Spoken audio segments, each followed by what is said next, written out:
Esha Devo Vishwakarma Mahatma Sada Jananam Hridaye Sannivishtaha Om Sahana Bhavatu Om Sahana Bhavatu Sahanau Bhunaktu Sahanau Bhunaktu Sahaviriyam Karavavahai Sahaviryam Karavavahai Tejasvinavadhitamastu Tejasvinavadhitamastu Ma vidvishavahai Ma vidvishavahai Om Shanti Shanti Shanti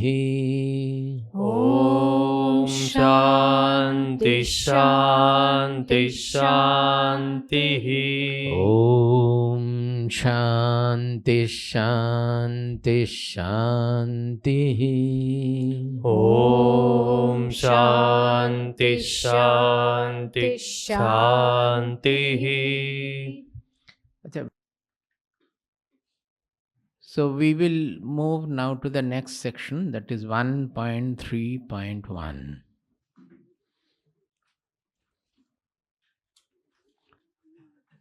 Now he has introduced the subject, but now the Upanishad will guide us how to go step by step. We should remember that the spirituality starts when we start looking within.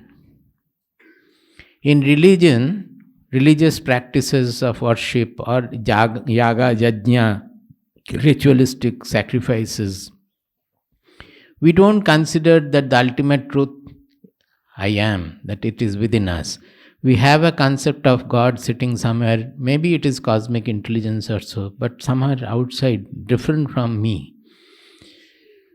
So the spirituality starts in a drastic revolutionary change in our concept that you don't look outside at all for God or for ultimate truth.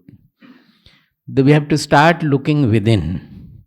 And when we start looking within, we start discovering various things which is in our personality before reaching the ultimate level where we discover our own identity, the real identity. We should also remember that because this knowledge is about our own real identity, it cannot be a second-hand knowledge. Second-hand knowledge will not work. Suppose I may not know the camera, but I can use the camera. I may not know the motor car, but I can use the motor car. About all objective things it is true. But in this case, whatever we are trying to know, it is about our own self. So even if we learn so many things, the soul is never affected, always untainted, it never goes anywhere, it never moves. There is no sukha, dukkha, everything it only reveals, but it doesn't get affected by that.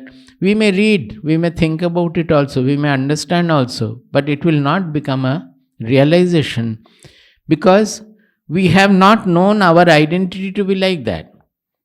You understand? So this discovery cannot be another person's discovery. The rishis have discovered themselves and have announced that this is the way you do it.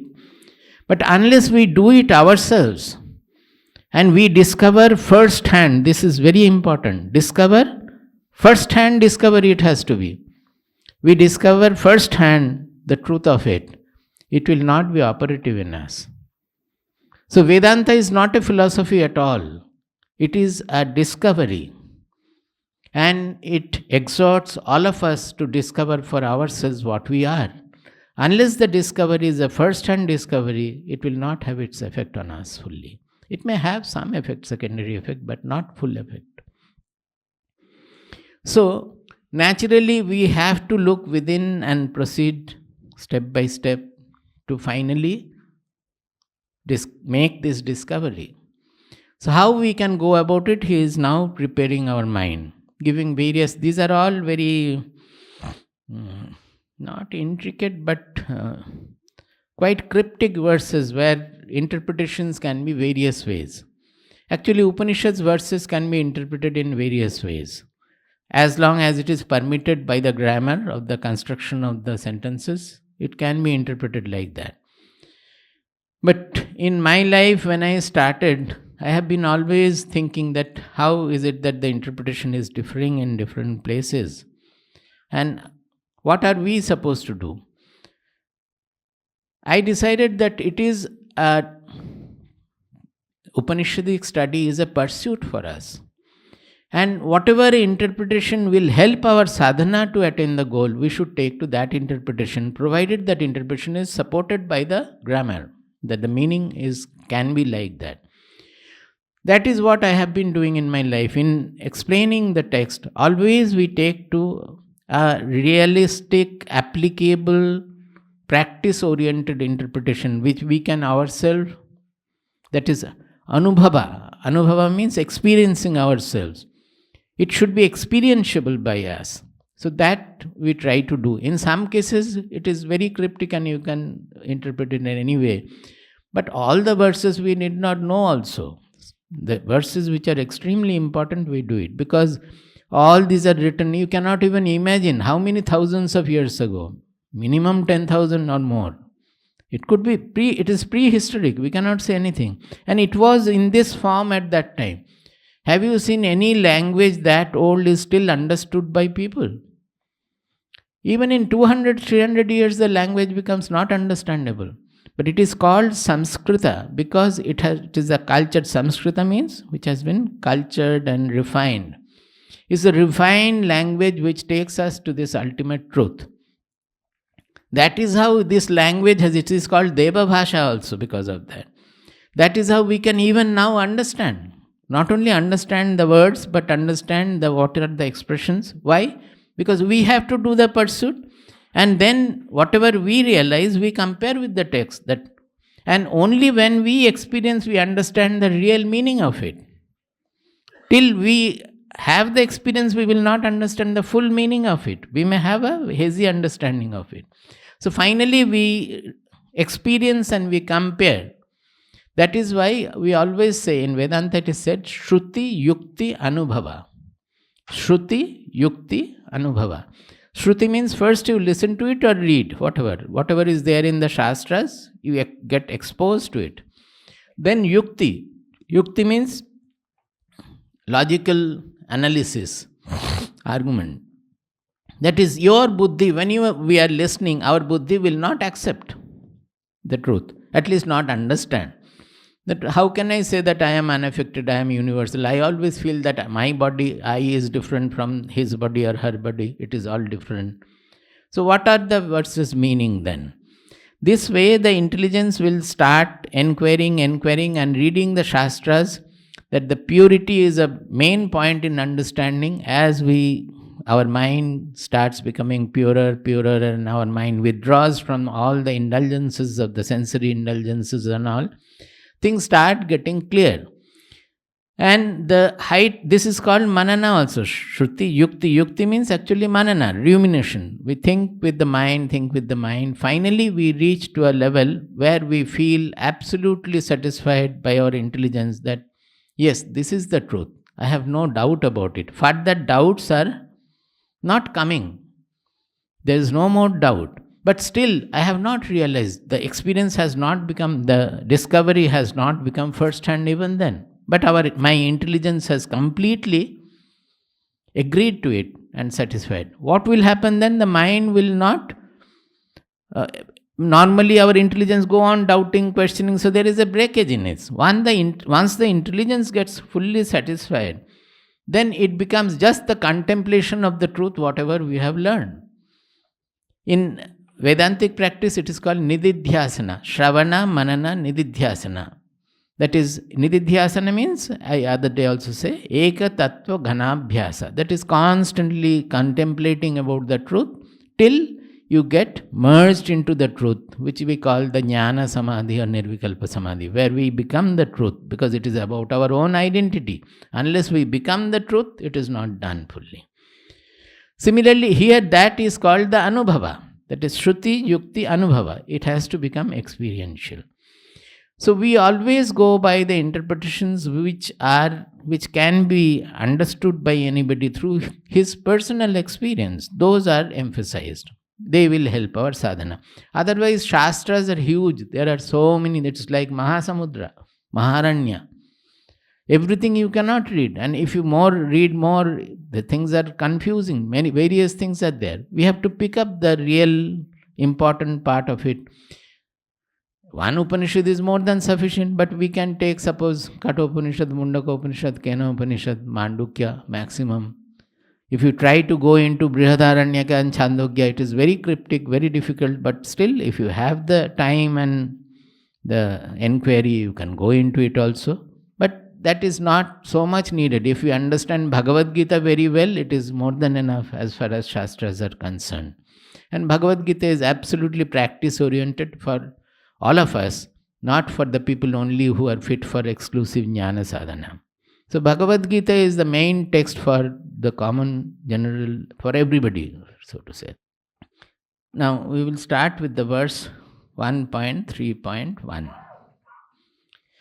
Ritam pibantau sukritasya loke Hridam pibantau sukritasya loke Guham pravishtau parame parardhe Guham pravishtau parame parardhe Chhaya tapau brahmavido vadanti Dhaya tapo brahmavido vadanti Panchagnayo ye cha trinachiketaha Panchagnayo ye cha trinachiketaha Ritam pibantau sukritasya loke Hritam pibantau sukritasya loke Guham pravishtau parame parardhe Guham pravishtau parame parardhe Chhaya tapau brahmavido vadanti Chhaya tapo brahmavido vadanti Panchagnayo ye cha trinachiketaha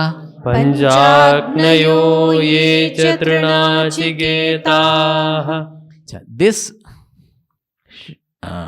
shloka, it has got some parallel and comparability with two other places. So those who do not have Mundakopanishad or Bhagavad Gita, at least by the side of it you can make a note that comparable shloka in Mundakopanishad is 3.1.1 and 3.1.2. These are the two shlokas of Mundakopanishad which are similar to this. And Bhagavad Gita, 15th chapter, towards the end, 16th, 17th and 18th shlokas, the three shlokas of Bhagavad Gita. I will explain why I am saying. He says, Ritam pibantau sukritasya loke, guham pravishto parame parardhe, chhayatapu brahmavido vadanti, panchagnayo yecha trinachiketaha. The second line, he says that three kinds of people speak like this. One is that Brahmavido Vadanti. Those who are the knower of the Brahman, they speak like this. But not only the knowers of the Brahman, there are other two kinds, those who also say this. Who are they? Panchagnayaha. That means those who are given to the Panchagni Yajna. This Panchagni can also mean 5 kinds of Agni described in the Vedas, or can mean 5 kinds of fires in which the person sits in the middle with the sun on the top and he does austerities. It can be various. We are not much interested in it because it's a ritualistic part of the Vedas which we are not doing at all. So in the book there are some descriptions given. All those who are interested can go through it. I will not go into it. But it says that people who are dedicated to some rituals like Panchagni, and those who are Trinachiketaha, I have explained earlier, means those who have done the Nachiketa Yajna 3 times. They are explained in Kathopanishad itself in the beginning. That means they are referring to 2 kinds of ritualistic people. They also do it. Why?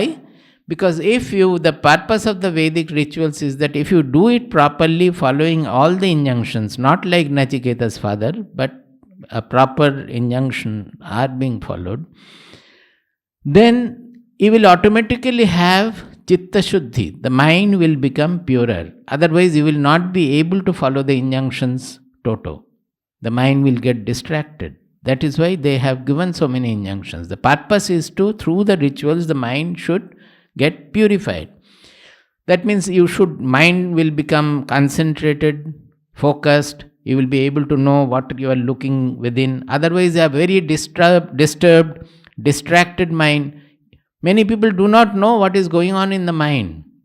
I am surprised to hear, but some people say that they don't know that there is a mind inside. I don't know what it means. That when they say what it is meant, we don't know. But it is a fact that people don't look within at all. They are so extrovert that constantly they go on acting with the interacting with the outer world, not looking within at all, which gives us the real joy, which joy is good, which joy is bad. Nothing they know. So in such cases, these rituals, they take our mind away from the worldly clinging and make our mind focused. That is the purpose of the rituals. So they also, if they do it properly, they undergo a certain amount of refinement and purity of the mind. Particularly the Nachiketa Yajna 3 times, they have said that, you will again in the next verse it will say, it is a setuhu, it is a bridge between the ritualistic people and the Jnana Marga. That means it is of a higher order where you are getting promoted from the ritualistic practices to knowledge. So it is a higher kind of a yajna. That is why Nachiketa wanted to know it, and he repeated it so well when Yamaraja asked about it, that Yamaraja gave another boon, telling him that this yajna will be known by your name. So that is why they are saying Nachiketa. The yajna is given the name Nachiketa yajna. So that means this statement which is given in the first line, it is common to all these people, not only the knowers of Brahman, but also those who have done these 2 kinds of rituals properly. They also say the same thing. Now what do they say? They say, Ritam pibantau sukritasya loke guham pravishtau parame parardhe. See, here the dvivachanam is used. Pibantau, pravishtau. These are all dvivachanam. That means referring to the 2. So he is saying that guham pravishtau parame parardhe. In the supreme hemisphere, parame parardhe means in the supreme hemisphere. Parardha, ardha means hemisphere. Why hemisphere? Because if we distinguish the external and the internal, that's 2. It need not be hemisphere, it can be sphere also. But they have said half, as if the external sphere is half and the internal sphere is half. Even the internal sphere of thoughts, etc., they are not the supreme hemisphere. The supreme hemisphere is where the realization of the truth is had. The supreme hemisphere is where the realization of the truth is had. They have said guham pravishtav. This guha means the cavern. Now guham you will find in Upanishads, it is used in 2 senses. One is buddhi guha, another is hrit guha. Buddhi guha and hrit guha. That hrit guha is more common. Hrit guha means it is related to the hridaya, heart. Heart is not the biological heart, but the place is almost the same. Heart is the center point of our emotional being. The emotional aspect of the being, the central point is we call heart. That is why generally when we say that, who has done it? I have done it. Generally we show here. Even if emotional feeling, when you feel very full or you feel fearful, all these are related to a feeling here. So the emotional center of our heart, the emotional center of our personality is called the hridaya or heart. Now, Hrit Guha means in the deepest cavern of that emotional center. Of the emotional center. That is how, when the ego gets dissolved, you feel you are become spatial, sky-like. That is a feeling in the heart. That you feel that, suppose when you do something very liberally good, you feel expansion. Is it not so? Suppose you are holding on to something. Somehow you make your mind agree to that no, I will not hold on to it. Let it be taken. Let it go. And you, after giving it off, you feel a great release. Any tyaga will give this release. Any sensory tyaga from sensory indulgence which is holding you, worldliness, if you can dissolve it, you will get this expansion feeling. And that is related to the Hridaya because it is the emotional center you feel. Emotionally we feel small when we are doing something selfish. Emotionally we feel large when we are doing something non-selfish and for the greater good. Is it not so? It is our feeling. Now there is another called Buddhi Guha. That is also in the Upanishads often used. Here when they said only Guha, it can mean both because ultimately the two are not separate. The two becomes same. Buddhi Guha means, suppose when we proceed, as the other day also I did, that where is that I located? Who am I? When you are inquiring, then you are not really inquiring here. You are inquiring in the Buddhi, oh, I am not the body because I am observing the body, I am perceiving the body, I am knowing the body. I am not the mind, I am observing the mind, I am knowing my thoughts. So I am not the thoughts. I am not even the emotions or intelligence because I am knowing that the intelligence is dull today, yesterday it was sharp, all these things. So where is that I? When you try to locate that I in us, the observer of everything or revealer of everything, it is not coming here. It will be in the Buddhi because the Buddhi is the revealer. So you have to go deep into the Buddhi. So that is called the Buddhi Guha also. Now, when you reach the ultimate point, there is no buddhi, no heart, nothing. It is the karanatita. It is even beyond bheda and abheda. We say there is no bheda because we are always seeing differential things, variegated things. So initially we are replacing that with abheda where there is no differential. But the reality is beyond both, beyond that duality of bheda also.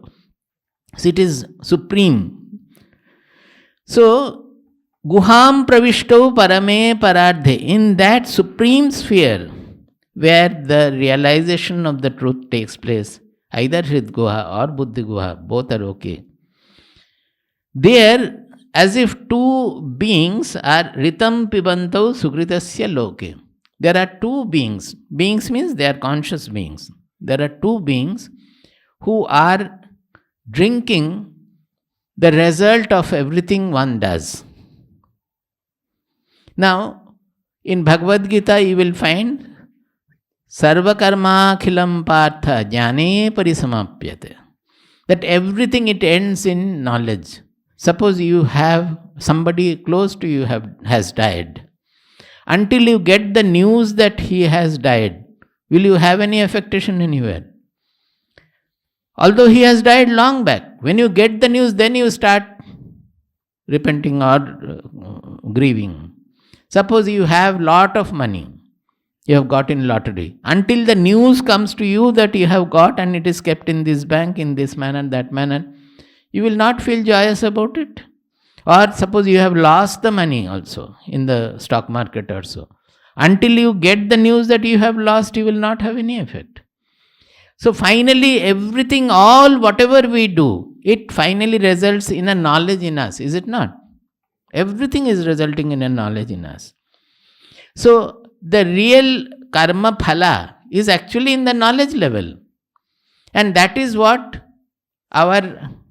the two beings inside are enjoying or drinking. Now, why they have called it Ritam? Ritam means actually which is definite, Satya. It is the unexpressed Satya.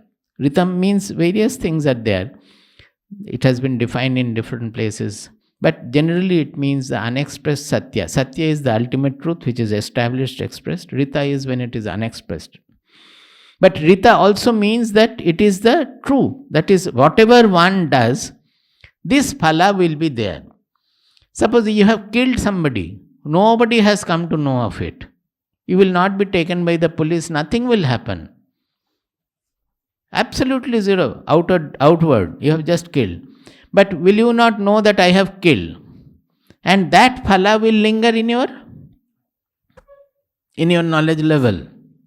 So that is definitely to be there. Whether the outer things are there or not, that is depending on the situations. Outer phala, whatever will come, that will depend on the external causality. But this causality you cannot negate. It will be there. And it will be there in the level of knowledge. Is it clear? So that is the ritam pibantau sugritasya loke. Whatever we are doing, everything, that phala is drunk by two beings, he is saying. Now, and both are in that guham pravishto parame parardhe. That means both are I. That means when we look within, not only the Brahmavid, but even the ritualistic people who have undergone some refinement and purity, those who can look within properly, they also discover that as if there are two I's in us, two identity in us. This two identity is discoverable by a person when he starts looking within. Is it clear?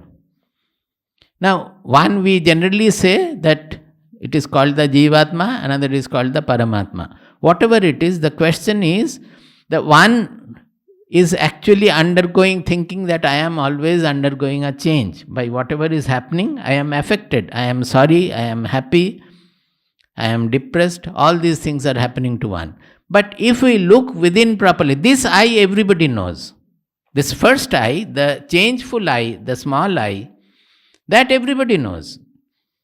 Just we have to think that it is in that knowledge level.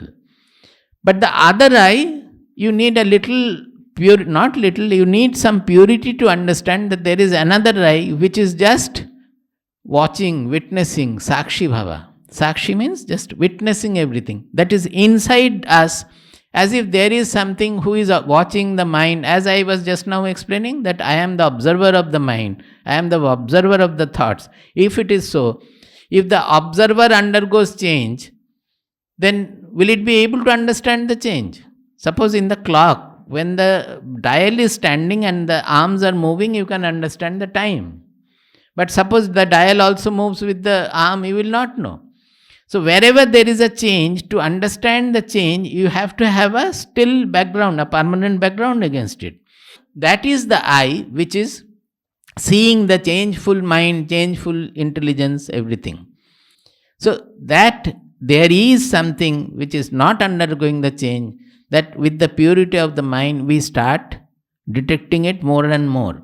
As we advance in purification, that becomes clearer and clearer and clearer. Am I clear?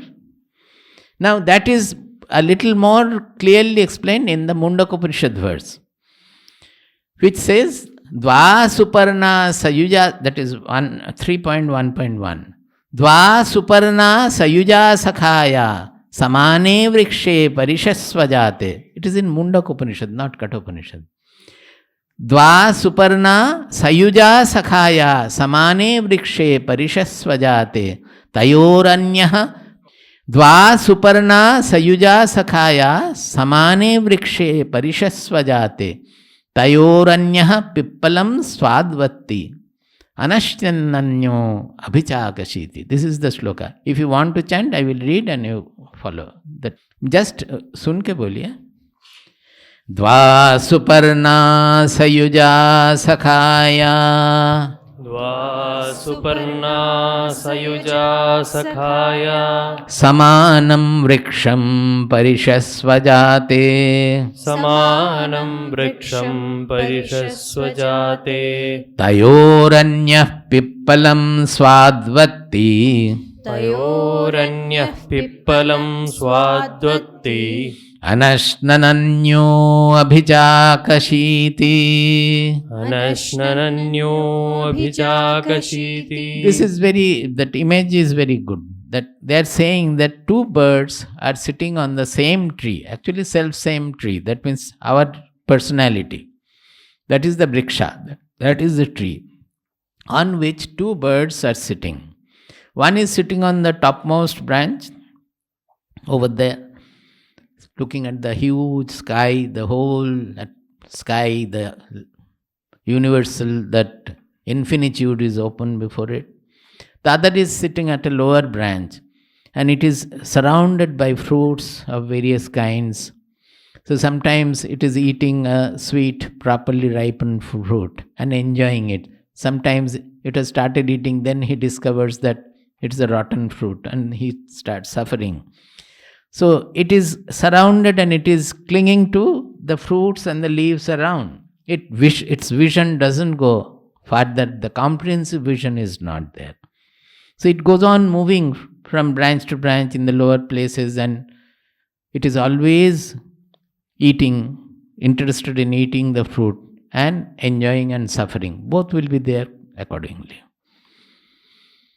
Whereas the other bird, it does not eat any fruit at all. But it looks at the bird who is eating the fruit. And for looking, they have used the word not pashyati, abhichakashiti. Abhichakashiti means a sakshi bhava. Abhichakashiti, the other day I said the Jagannatha temple, our Jagannatha in Puri temple, the eyes, if you see, that Kevali bhava we call it. Abhichakashiti means it is not focused anywhere at all, because it doesn't cling to anything. It is just witnessing, observing.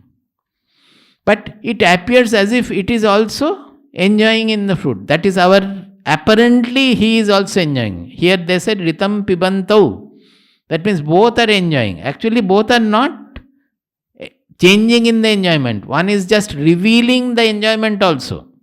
See how the lower eye that is enjoying suffering, that enjoyment and suffering is revealed by the consciousness, who is not undergoing any change. We have to understand very cleverly this point. It will make many things clear. It just reveals, like the sun ray, it reveals a beautiful rose. It reveals a purified garbage also. Does it start smelling fragrance when it is revealing the rose? Or is it purified, or does it become impure when it is revealing the garbage? The sunlight doesn't get affected. It only reveals. So, although it appears that the other bird is also enjoying and suffering with the lower bird, truly it is not so. It is not eating the fruit at all. It is only revealing. It is only watching. It is only the sakshi, the witness. Now, actually, although they are saying two birds, the two birds are not different. It is the same bird. Now, when this bird is eating the fruit, it doesn't know that that is my real identity. I am that bird. He thinks that it is different from me. So, the whole sadhana is to go near that bird and become one with the upper bird. This is the imagery used. So, in sadhana, what we do, we start looking at that witness bhava, sakshi bhava, sakshi. When you are starting the contemplation, looking within, you discover that there is a bird like this.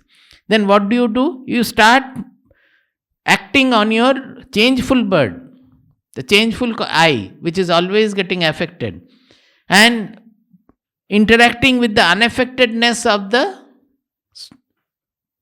unaffected bird. What will happen? The more and more you think of the other witness bird, this bird also will develop an witness dimension.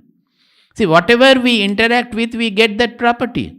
If a ball is standing, another ball is moving and hitting it, the standing ball starts moving. Like that, if you interact with a person who is very peaceful, you will find peace dawning in your mind. If you interact with an angry person, you need not interact. You stay with him, after some time he will become angry. You see, experiment it and see, it will happen. Everybody will know. If you are watchful, you will know.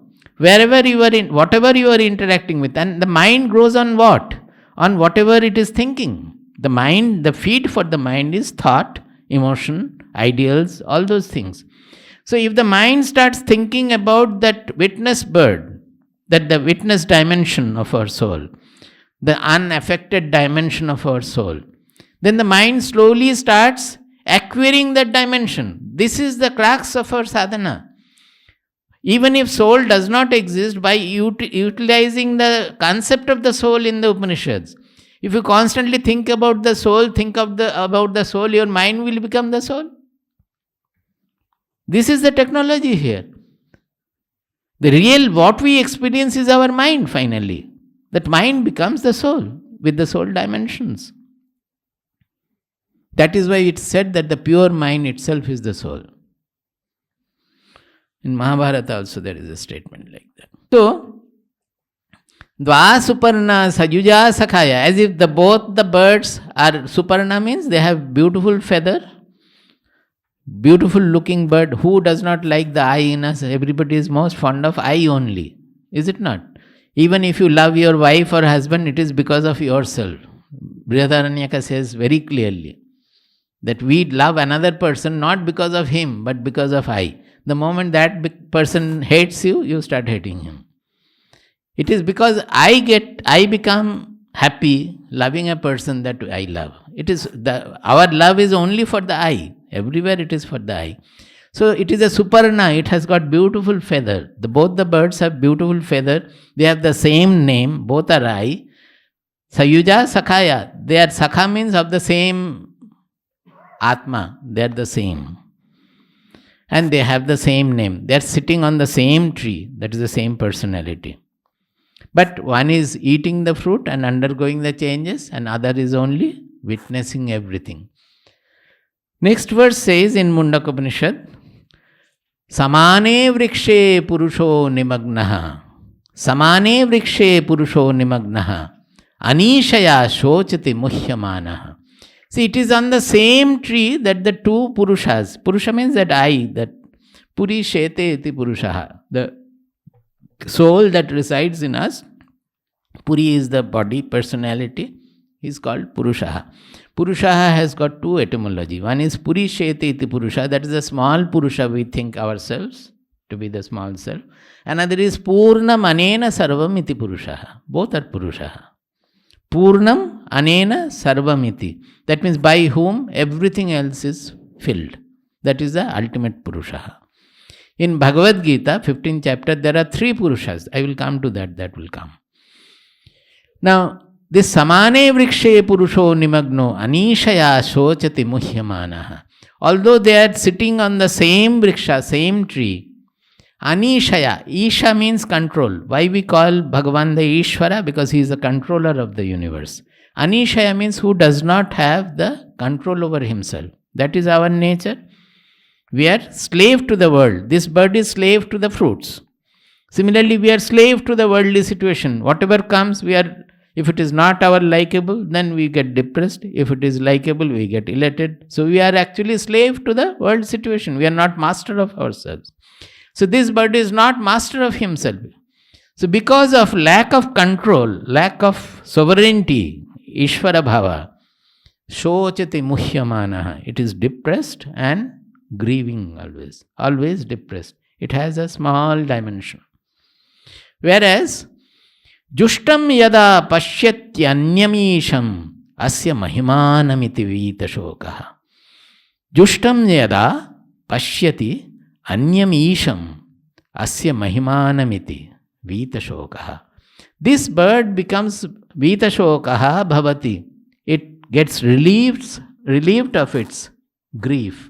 The grieving bird gets relieved of its grief when it sees the other bird and finds that that bird is worshipable. It is worshipped by everybody because they're talking about the Paramatma.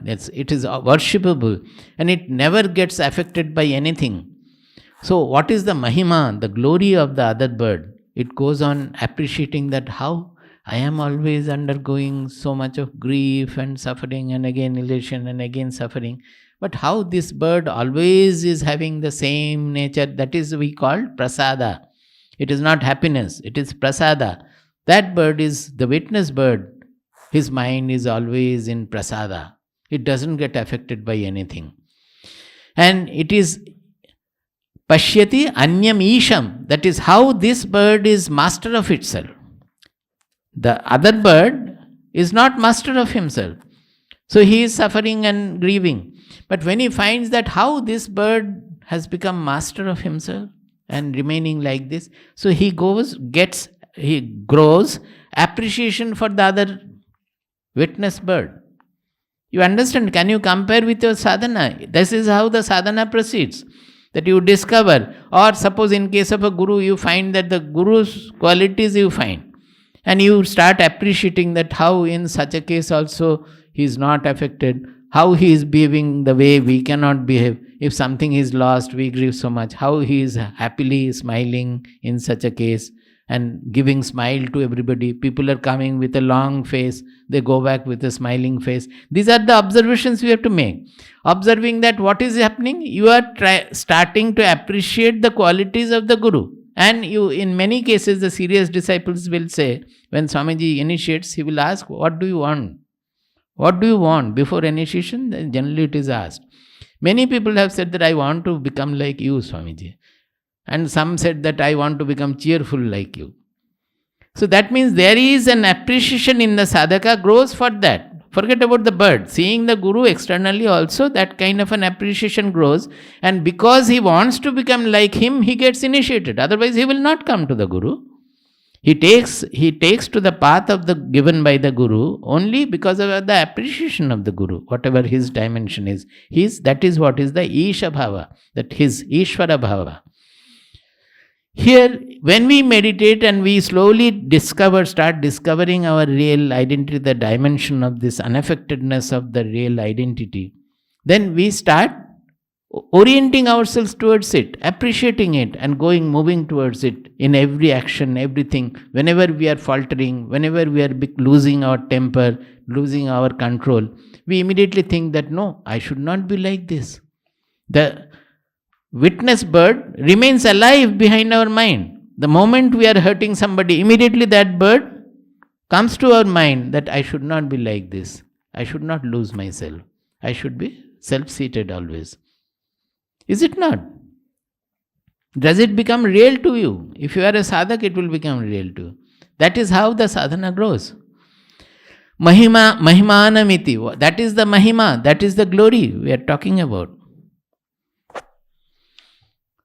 In Bhagavad Gita, they have discussed three Purusha. It is a speciality of Bhagavad Gita. In 15th chapter, 16, 17 and 18th verse, you will find Dvabhimau Purushau Loke Ksharascha Akshara Evacha. Dvau imau Purushau Loke. There are two Purushas in this loka. Kshara Purusha and Akshara Purusha. Dvabhimau Purushau Loke Ksharascha Akshara Evacha Ksharas Sarvani Bhutani Kutastho Akshara Uchyate. Kutastha means the same as witness, which is sitting high and unchanging, which is not undergoing any change, stable, still. So one Purusha is changeful. Kshara Sarva Bhutani. What is that? Dvabhimau Purushau Loke Ksharascha Akshara Evacha Ksharas Sarvani Bhutani Kutastho Akshara Uchyate. So which is the changeful is called the Kshara.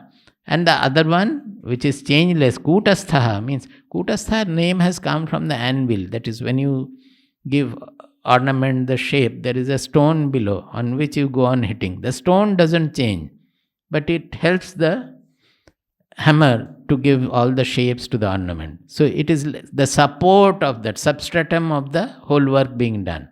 Like that, this I, the real consciousness, that is the support of everything happening to our personality. But it doesn't undergo any change. All the changes in our mind, intelligence are taking place with the support of this. Are you understanding? Now he says, 50, would you like to chant?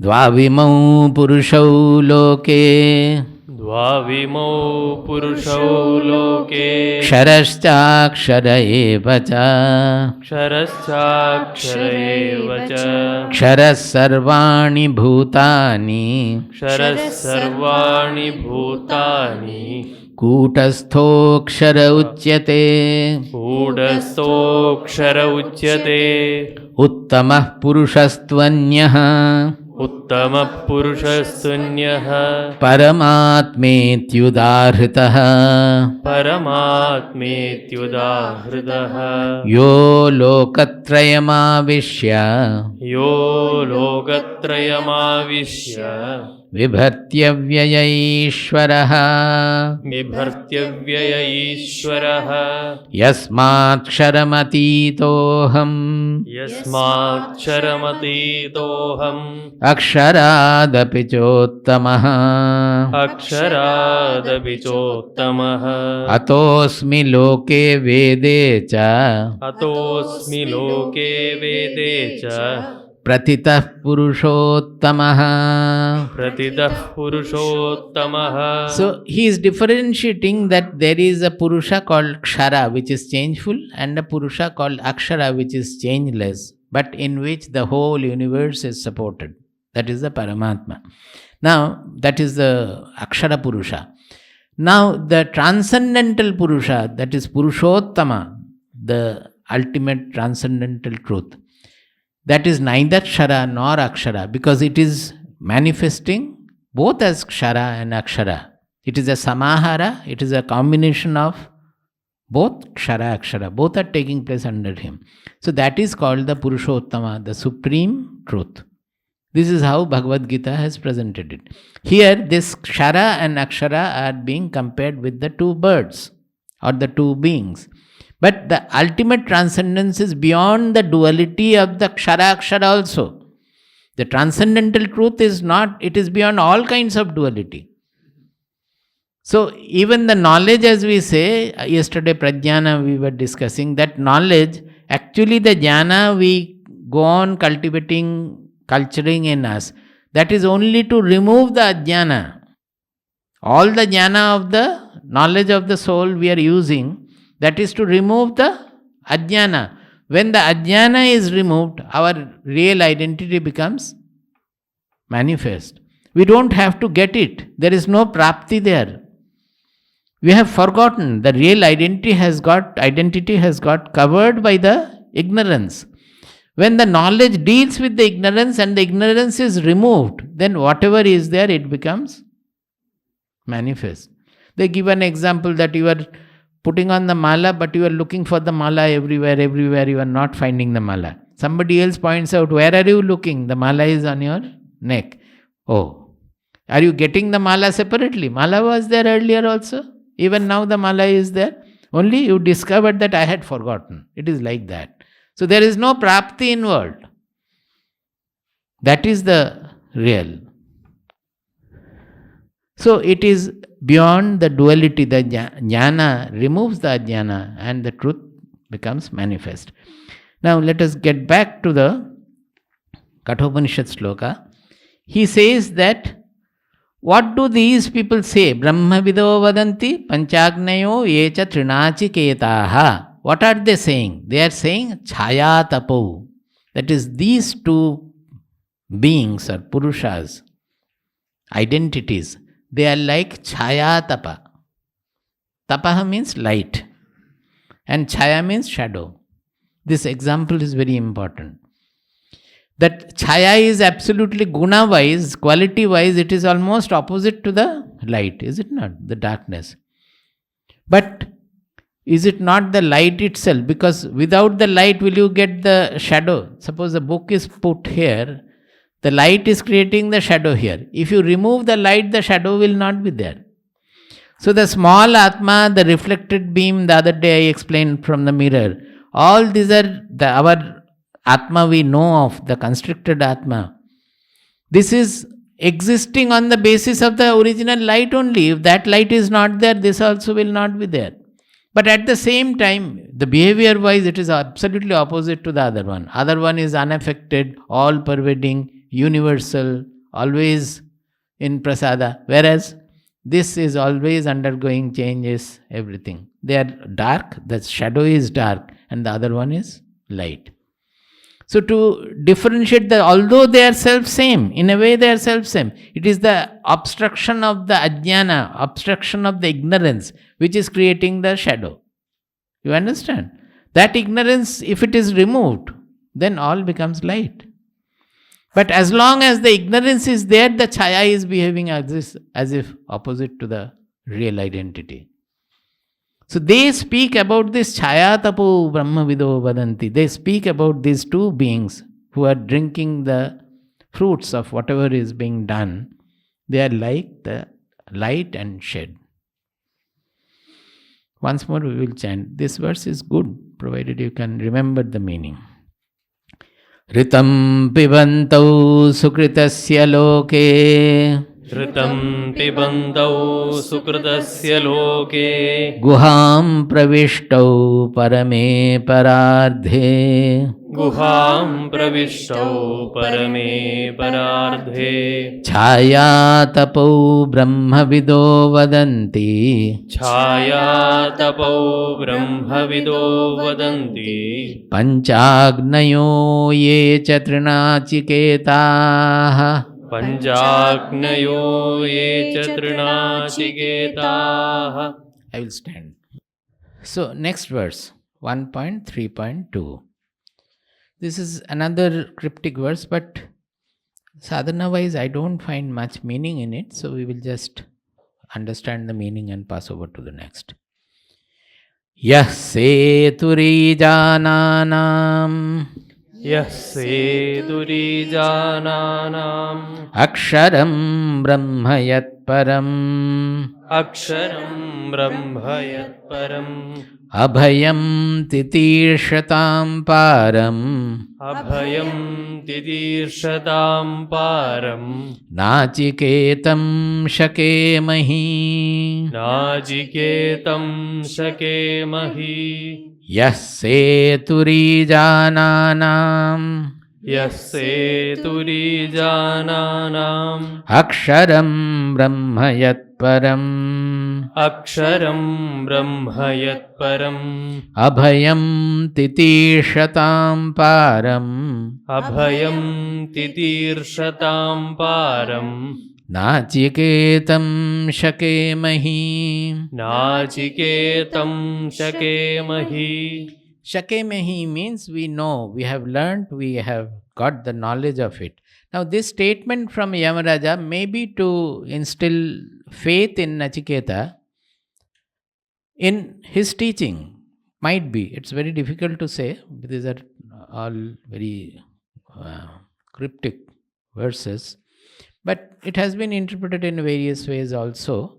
Basically, it says that what is the bridge for the ritualistic people? That is the Nachiketa Yajna, which takes the fully ritualistic people towards the Jnana Marga by this yaga practice and all. That is the corresponding mental shuddhi it brings about, as I explained in the beginning. We know that. He is saying, we know that because he has already taught Nachiketa that. So we have no doubt that he knows that. He has already taught Nachiketa, and that is why the name given that Nachiketogni also was given by Yamaraja, that it will be known by Nachiketa's name. So we know that. Also we know Abhayam Titirshatam Param. Those who would like to cross over by swim across the worldly ocean, go to the abode of fearlessness. We know that also. Aksharam Brahma Yatparam, which is the unchanging Brahman, the supreme Brahman, we have the knowledge of that also. It is a statement from the Yamaraja that we have this knowledge. By saying that, it must be instilling the faith in the disciple that whatever he is going to say, the instructions, they have a solid basis. Generally, in many Upanishads, they will speak about the lineage. The Guru who is Shrotriya Brahmanishta, that is common everywhere, but who has undergone the discipline given by his Guru, who is also taught in the same manner. You can understand, a Guru who has undergone the discipline remaining under the tutelage of a Guru. What kind of a Guru? Who was also had followed the tutelage of his guru.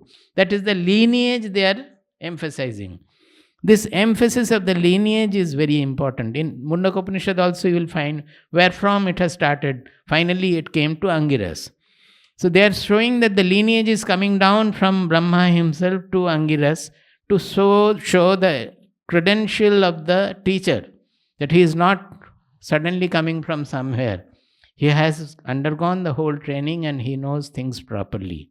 In Bhagavad Gita also you will find Krishna is saying that I had given this knowledge to Vivaswan, then he passed it over to. Always this lineage is important because it is like lighting a lamp with a lit flame already. It is not a bookish knowledge.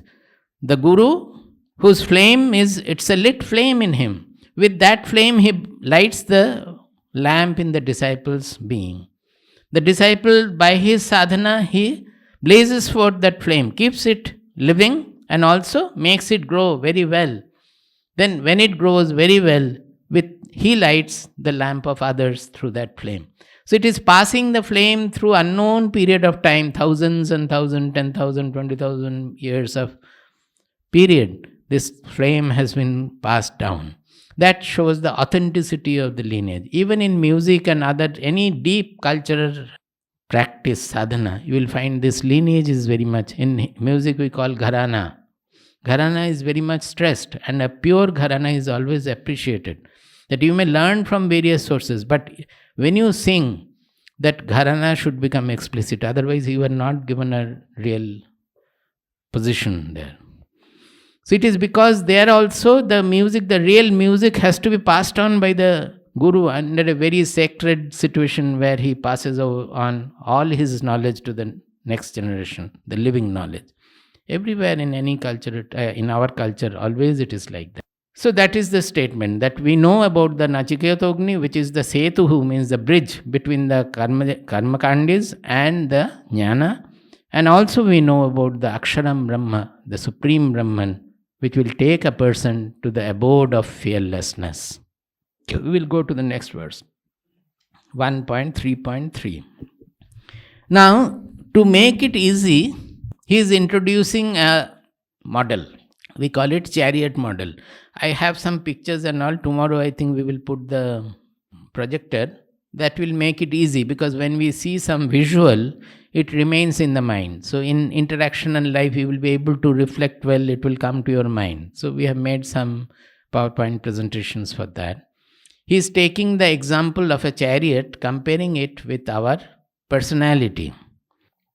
Atmanam rathinam vidhi. Atmanam rathinam vidhi. Shariram rathamevatu. Shariram rathamevatu. Buddhim tu sarathim vidhi. Buddhim tu sarathim vidhi. Manah pragrahamevacha. Manah pragrahamevacha. Next verse.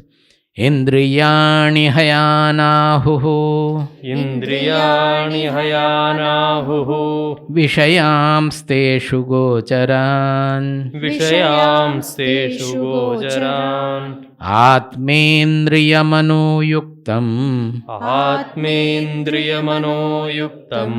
Bhoktetyahurmanishinaha. Bhoktetyahurmanishinaha. Once more.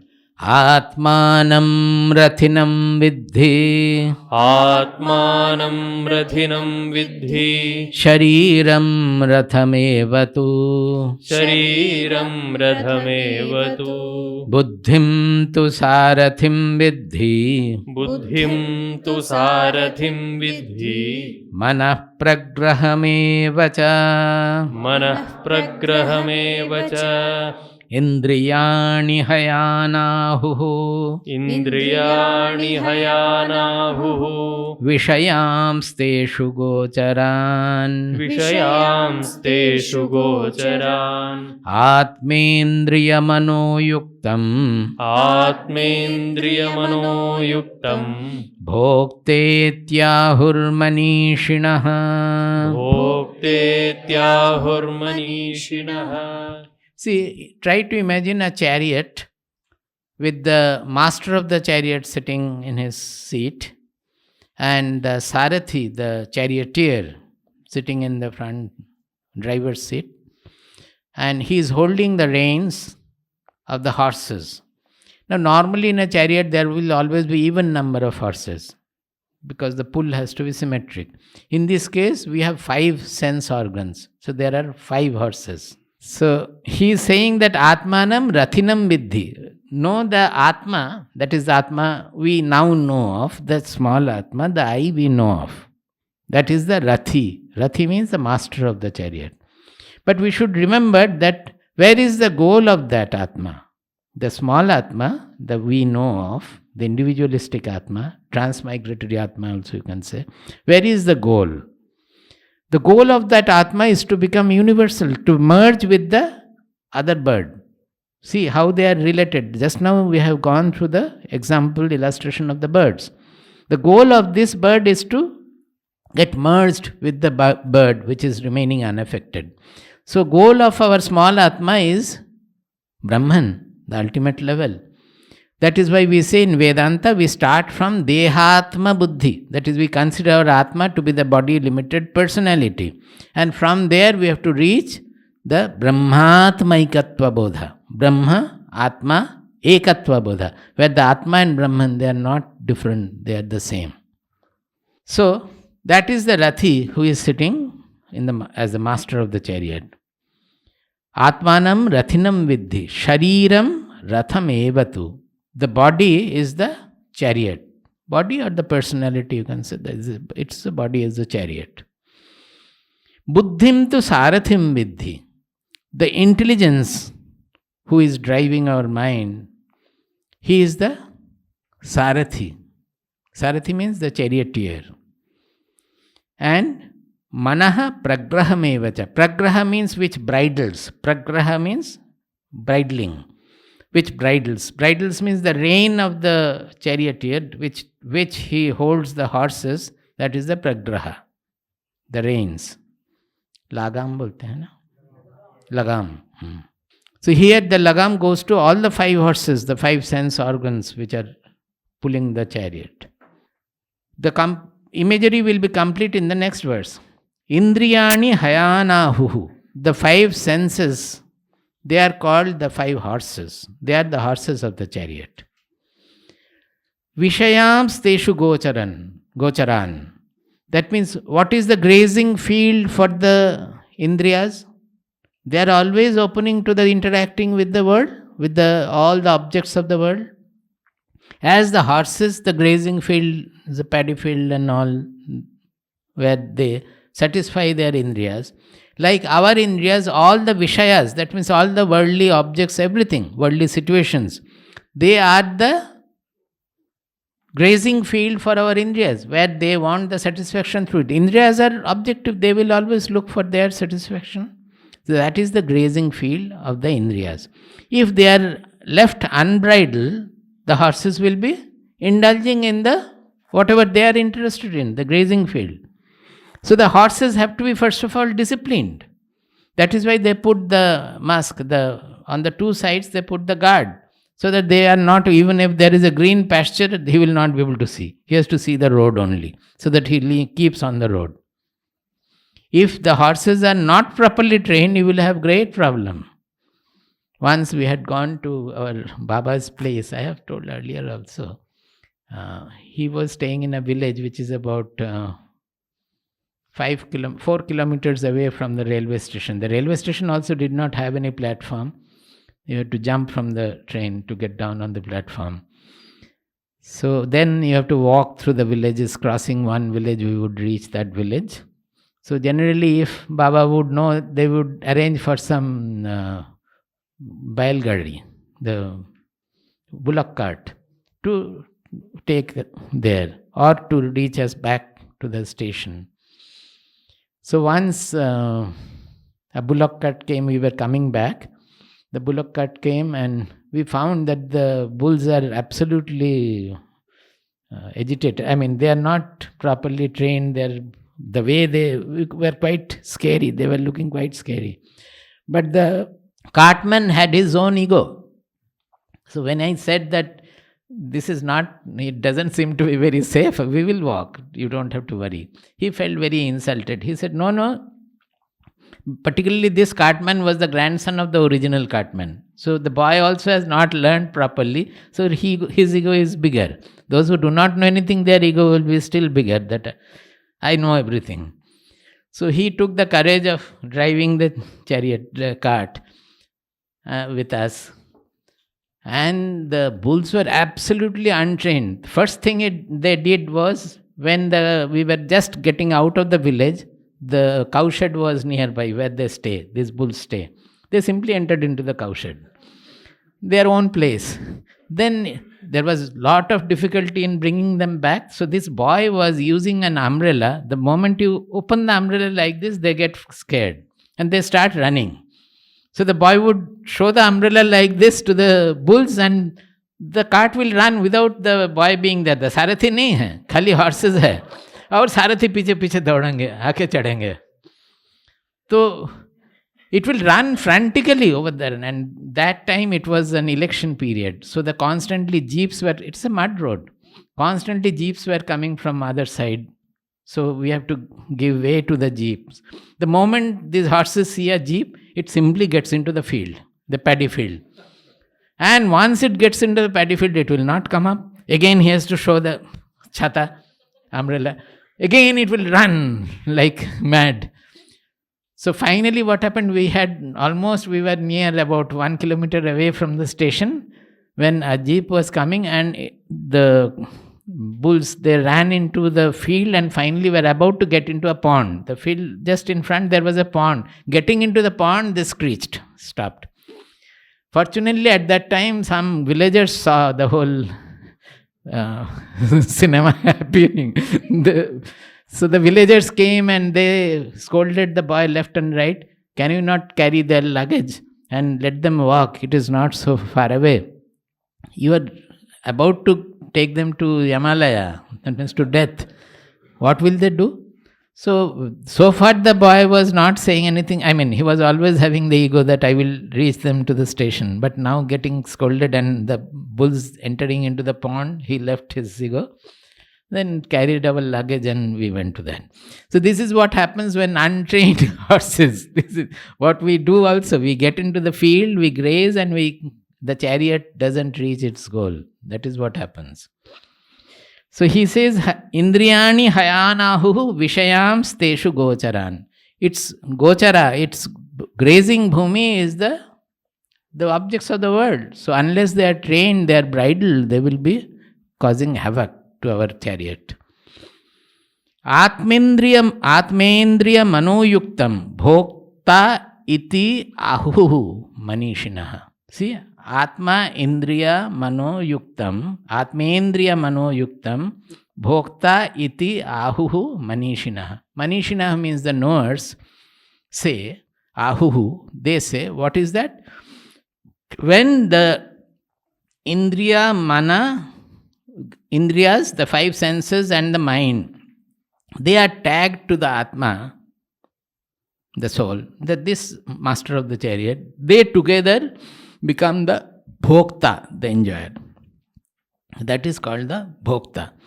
This is very important, that this, although our indriyas and the mind will not be able to work unless the Atma is there behind. The Atma is the main thing. Without that, they will not be functionless. But when the Atma is associated with the changeful indriyas and mind and their signals, then the whole thing appears like a enjoyer and doer. That is, doer and enjoyer. Our main trouble is doership and enjoyership. In spirituality, we try to get rid of this doership and enjoyership. The real Atma is neither doer nor enjoyer. But we feel in the association of my sense organs and the body and mind and all together, we feel like we are the enjoyer, we are the doer. And that creates the ahankara or the ego in us. In Bhagavad Gita, 7th chapter as well as 13th chapter, this is very well expressed. 13th chapter, he is saying what consists of the kshetra and what consists of the kshetrajna. Kshetrajna means the knower of the kshetra. And kshetra means the objective field. There you will find it is in 13.7. The word I want to emphasize is Sanghatas Chetana. Sanghatas Chetana. Similarly, in Bhagavad Gita 7.5, 7th chapter, 5th verse, he is defining the Purusha as the Para Prakriti. That also I will try to explain. So first let us go to the 13th chapter, 7th verse. He is defining the Kshetra and Kshetrajna. 6th and 7th he is saying, Mahabhutanyahankaro buddhiravyaktameva cha indriyani dashaikam cha panchachendriya gocharaha ichchadveshah sukham dukkham sanghatas chetana dhritihi etat kshetram samasena sabikaramudahritam. He says that these are the defining the kshetra in all, and sabikaram means the whatever under changes are undergoing, all the changes are in the kshetra level, in the bodily personality level. In that he has included a chetana. That is what I want to point out. Sanghatas chetana. That with all the combination of our intelligence, body, mind, personality, then in that the chetana has its reflection, just like the reflected beam from the mirror. In the buddhi means the revealer. Buddhi is not always the analyzing and putting effort. Actually, buddhi, the mula of buddhi, the fundamental point where from buddhi is arising, the purpose of buddhi is to reveal everything, understanding. So it is in the buddhi, the reflection of the real consciousness is there, which we call chid abhasa. The real consciousness, the transcendental Purusha is called chit. Chit means it is not fragmented, it is transcendental. It is not different for each body. It is same, not only same, it is not object, it is the subject on which the whole universe is appearing to be. That is called the Chidakasha or Chit. Whereas this reflection of the Chit in the small mirrors, they are all dependent on the mirrors. Like that, the reflection of the Chit in the Buddhi Guha, in our personality, is called Chit Abhasa. That is, it is like the Chit, but not the Chit. Chidabhasa it is called. Chidabhasa is the consciousness we know of generally, the reflected beam. Are you able to relate? The reflected beam, are you able to relate? I have already explained. So this is the Sanghatas Chetana. Why Sanghatas Chetana? By the body-mind assembly, when a living body reflects that Chetana, the Chit, it becomes a Sanghatas Chetana. The body becomes living, perceiving, knowing, enjoying, doing, etc. It is just like the transistor is alive, it is able to manifest the radio waves. But when the transistor dies, that manifestation is no more there. Like that, the body, the kshetra, when it dies, something goes wrong in it. It is no more able to reflect the chit. So the chidabhasa part dies, not the chit. Nothing happens to the chit, the original beam. Only the reflected beam is no more available, the mirror has broken. So the chidabhasa part is gone there. This chidabhasa is the sanghatas chetana. That is part of the body. Without that, it will not be there. Without the original consciousness, it will not be there. But it will be expressed only when there is a body. Because the reflection has to come from the mirror, from the body. Is it clear? Similarly, in the 7th chapter, Bhagavad Gita, 7th chapter, 5th verse. See, the similar verses, 4th and 5th both. Bhumirapo analo vayuhu kham mano buddhirevacha ahankara itiyam me bhinna prakritirashtadha. He says, my prakriti, my nature is of eightfold nature. They are consisting of the 5, the Panchabhutas, mind, ahankar, etc. That is the description of the prakriti. But he is saying, apareyamitastvanyam prakritim viddhi me param jiva bhutam mahabaho yayedam dharyate jagat. But you know that to be my apara prakriti, that means my lower prakriti. This is a special expression of Bhagavad Gita. Know that all the Panchabhuta, Indriya, mind, buddhi, all of them are lower prakriti. But there is something called my Paraprakriti. What is that? Jiva Bhutam Mahabaho Ya Edam Dharyate Jagat. The Purusha we are saying here, that is the Paraprakriti, which that the real consciousness taking the association of the body-mind complex. Jiva Bhutam means becoming the Jiva. It has not become the Jiva, but it appears to be the Jiva with the association of the body-mind complex. And with that ya edam dharyate jagat, the whole vision of the universe is coming through the body only. Without that becoming, there cannot be any universe. The perception of the universe is coming only when it is manifesting with the association of the body. Are you able to understand? So the whole universe is held by that Jiva. Unless it becomes Jiva, the universe doesn't exist there. Becoming the Jiva, it manifests manifests the universe through our five senses, creating the body and creating the universe. This is the magic of it. So there also he has called it Para Prakriti, not Purusha. The Purusha, Kshara, Akshara and Uttama Purusha in 15th chapter. Here it is entirely within the Prakriti. Why Prakriti? Because it depends on the body-mind personality. But he is calling it the Para Prakriti, where it is becoming the Jiva. But without the manifestation of something, without the body personality, it will not be there. So it is part of the Prakriti. Yesterday, this young girl had asked that if consciousness has such great dimension, how did it forget itself? It's a good question. Do you understand? She said the consciousness is so great, so such is its dimension. Then how did it forget itself? So forgetfulness is not of the consciousness. Forgetfulness is of our body-mind personality. It is part of the Prakriti.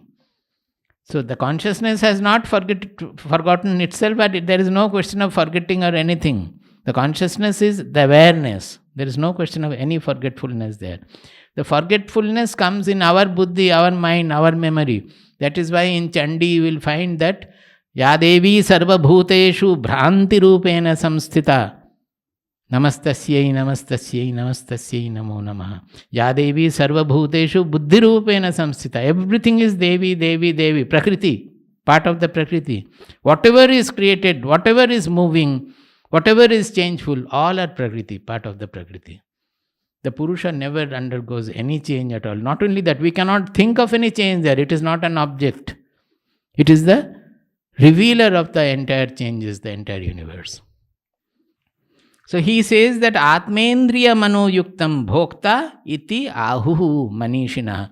Manishinaha, the knowers, they say, this is the Bhokta. When the Atma gets associated with the body-mind complex, he becomes the doer and enjoyer. That we should understand. Then only we will be able to segregate. Earlier, one day I have explained that pravrihya means segregating the kernel from the husk. So with this knowledge, we have to do the act of segregation of the kernel from the husk. That these are the things which are changeful, and from there, how can we extract the changeless one? So all this knowledge will be building up to give us the final knowledge of the truth. We will just chant the two verses. Atmanam rathinam vidhi. Atmanam rathinam vidhi. Shariram rathamevatu. Shariram rathamevatu. Buddhim tu sarathim vidhi. Buddhim tu sarathim vidhi. Manah pragrahamevacha. Manah pragrahamevacha. Indriyani hayanahuhu. Indriyani hayanahuhu. Vishayamsteshu gocharan. Vishayamsteshu gocharan. Atmendriyamanoyuktam. Atmendriyamanoyuktam. Bhoktetyahurmanishinaha. Bhoktetyahurmanishinaha. So one question was from Dipali about the consciousness, which I have already explained. You say when you see the real thing, that is consciousness behind each and everything, then it will reveal itself. No. One thing is that you don't see it at all when you know. There is no question of seeing, because nobody sees it. It is a non-dual knowledge. And then it will reveal itself, it is not so. When you are not seeing the first revelation, as I said, Kshara, Akshara and Uttama Purusha, the first experiment of us is to know or discover the Akshara Purusha. That we do through meditation. That through Shravana Manana Nididhyasana also, but meditative process also, where we finally find out in Nirvikalpa Samadhi the Nirguna Brahman, that is the Akshara Brahman. Now, once we have discovered this Nirguna Brahman or Akshara Brahman, the next stage is to understand through knowledge that the whole world is also an expression of that. The whole world is appearing in our consciousness. The whole world, including my own body, mind, personality, which is a small speck in the whole world. The whole thing is appearing in that consciousness. And there is nothing other than that consciousness at all. So that is how we transcend the Akshara duality and reach the Uttama Purusha. This is the way. So initially we discovered the Nirguna Brahman and Akshara Brahman. Then we establish that Brahman in each and everything and find that there is nothing other than that at all. All is being done by consciousness. Do we need to have it in our mind all the time?